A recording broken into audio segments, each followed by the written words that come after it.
মৰমৰ ছাত্ৰ-ছাত্ৰীসকল capsule coaching centre YouTube চেনেললৈ আপোনালোকক আজি পুনৰবাৰ স্বাগতম। আজি আমি আলোচনা কৰিম পঞ্চম শ্ৰেণীৰ ইংৰাজীৰ লেসন 6ৰ দি জয় অফ লিভিং নামৰ পাঠটোৰ সকলো পাঠভিত্তিক প্ৰশ্ন উত্তৰ লগতে পৰীক্ষাত আহিবলগীয়া গুৰুত্বপূৰ্ণ প্ৰশ্ন উত্তৰসমূহ অসমীয়াত অনুবাদকে আলোচনা কৰিম। তো ছাত্ৰ-ছাত্ৰীসকল তোমালোকে ভিডিঅ'টো স্কিপ নকৰাকৈ লাষ্টলৈকে চাই থাকিবা।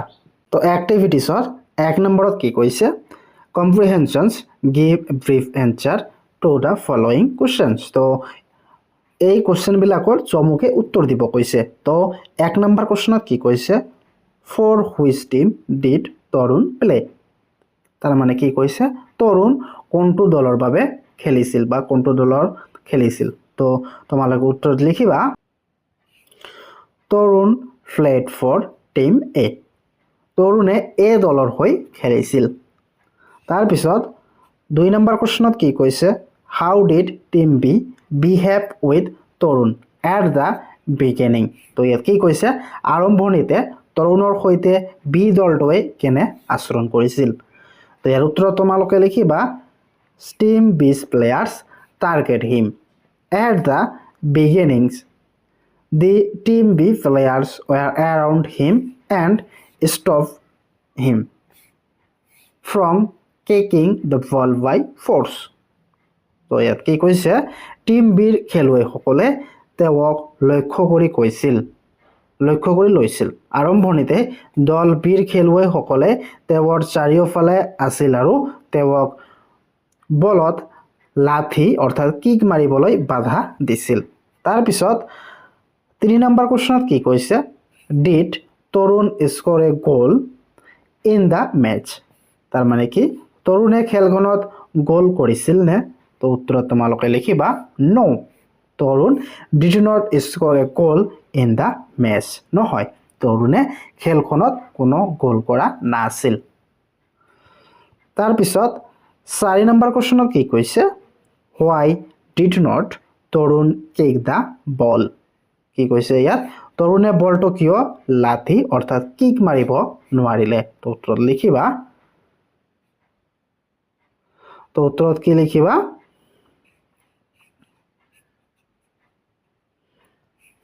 তৰুণ was about the kick the ball suddenly he stopped because he saw Tarun B's goalkeeper was lying injured near the goal post।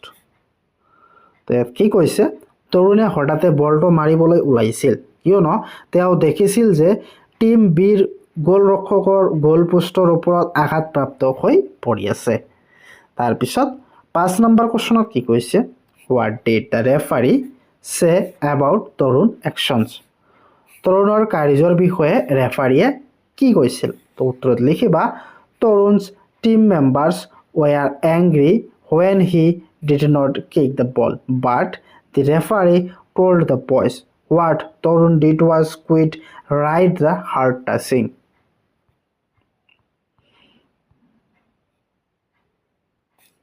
তাৰ পিছত 1 নম্বৰত বিত কি কৈছে say whether the statement are true or false। তো ইয়াত যিবিলাক কি দি আছে এইবিলাক সঁচা নে মিছা তোমালোকক ক'ব লাগে। তো 1 নম্বৰত কি কৈছে তৰুণ was the best player of team B। এইটো কি হ'ব false। তাৰ পিছত 2 নম্বৰত কি কৈছে the match was played in the morning। এইটো false হ'ব। তাৰ পিছত 3 নম্বৰত কি কৈছে তৰুণ did not kick the ball because he felt sick। এইটো false হ'ব। তাৰ পিছত 4ত কি কৈছে the goalkeeper of team B was injured। এইটো true। তাৰ পিছত 5 নম্বৰত কি কৈছে তৰুণ opposite team অৰ্থাৎ team B is from the different town। এইটো false হ'ব। তো 2 নম্বৰত কি কৈছে complete the sentence by choosing the correct word from the choice given। তো ইয়াৰ ভিতৰত শুদ্ধ বাক্যবিলাক তোমালোকক বাছি ইয়াত বহাব লাগে। তো তোমালোকৰ সুবিধাৰ বাবে উত্তৰটো মই লৈ আনিছো। তো ইয়াৰ এত কি কৈছে I am dash tomorrow morning. তো ইয়াত খালি ঠাইত কি হ'ব shall come.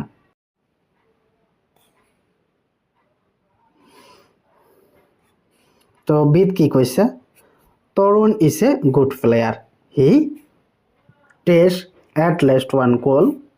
ইয়াত কোনটো শুদ্ধ হ'ব তো ইয়াত শুদ্ধ হ'ব one. ইয়াত শুদ্ধ হ'ব will score.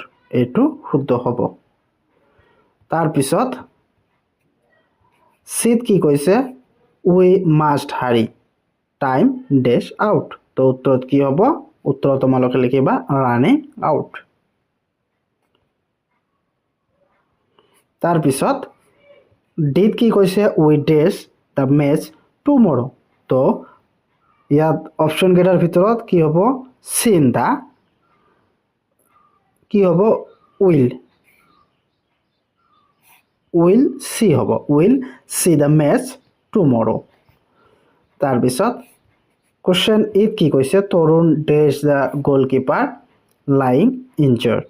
তো ইয়াত দুটা অপচন আছে ইয়াৰ ভিতৰত কোনটো শুদ্ধ হ'ব তৰুণ শো এটো শুদ্ধ হ'ব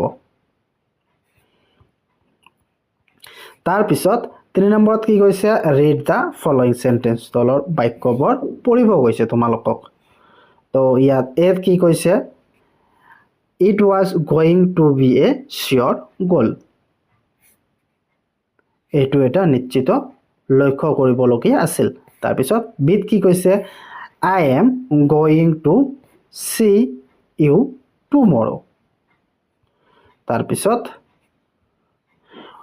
we use going to express future time.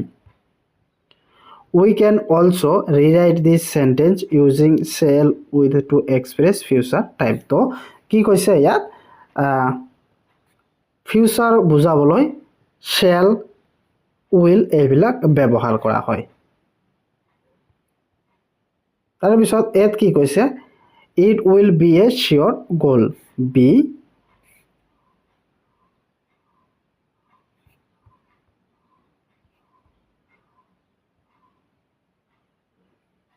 তো এত কি কৈছে if this continue we shall lose the match. তো উত্তৰত কি লিখিবা if this continues we are going to lose the match.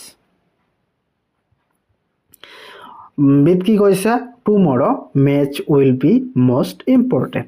কাইলৈৰ খেলখন আটাইতকৈ গুৰুত্বপূৰ্ণ. তো উত্তৰত লিখিবা tomorrow's match is going to be the most important. তাৰপিছত চিত কি কৈছে তৰুণ and his team will win the match. তৰুণ আৰু তেওঁৰ দলে খেলখন জিকিব. তো ইয়াৰ উত্তৰ লিখিবা তৰুণ and his team are going to win the match. তাৰপিছত ডিত কি কৈছে the referee will control the players of the match.